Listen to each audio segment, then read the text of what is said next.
Bueno, creo que se ve bien. Esta semana vamos a trabajar con el último tema de trigonometría. Por suerte para ustedes y para mí, porque es un poco denso trigonometría.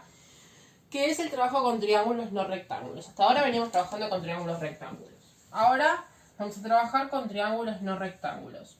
Puede ser equiláteros, escalenos, isósceles, lo que fuese. Lo importante es que no sean rectángulos, que no tengan un ángulo recto. En el que vamos a llamar a los ángulos de esta forma. Para, más que nada,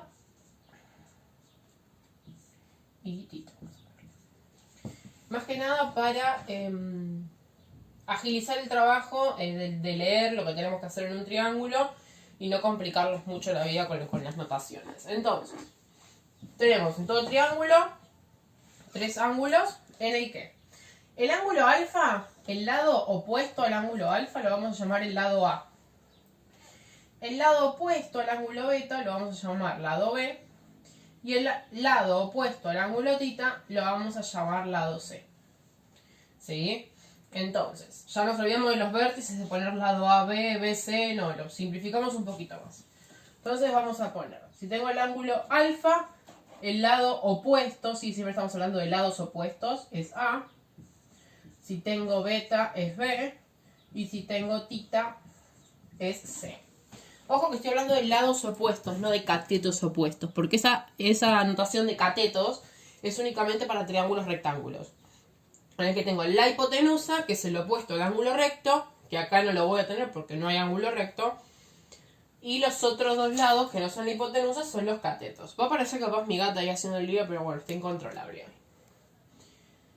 ¿A qué nos vamos a dedicar los triángulos? A resolverlos.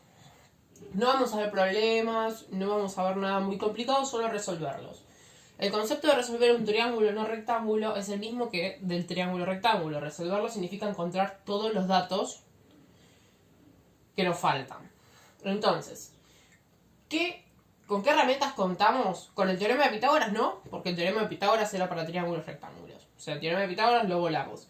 La suma de los ángulos interiores es igual a 180, sigue estando. Entonces, con esa herramienta contamos. Suma de ángulos 180.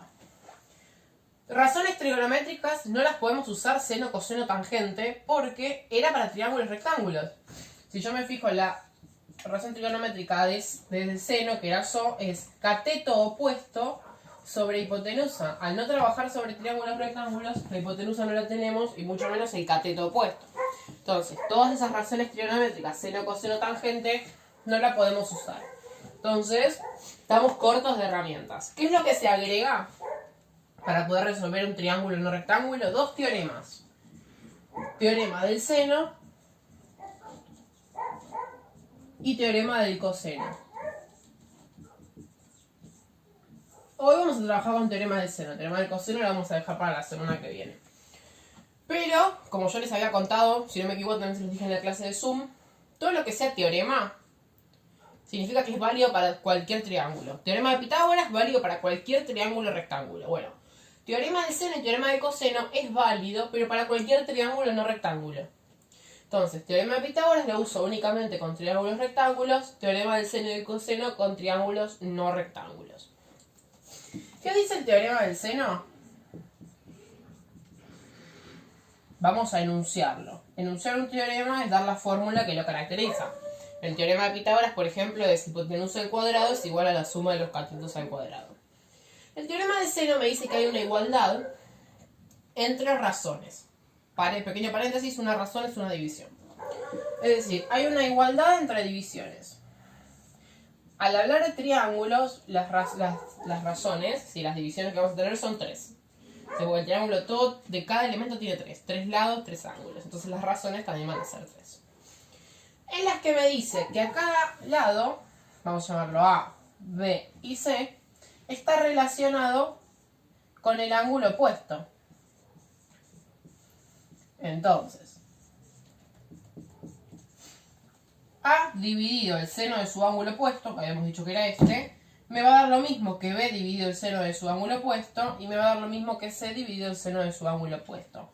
Este es el teorema del seno, ¿sí? Estas divisiones, como hay una igualdad, siempre nos van a dar similares, capaz nos varían en algunos decimales, pero siempre van a dar muy parecidas. Ahora, ¿Cómo aplicamos el teorema del seno? Ahora les voy a dar otro video con los ejemplos en los que puede llegar a aparecer y a necesitar utilizarse.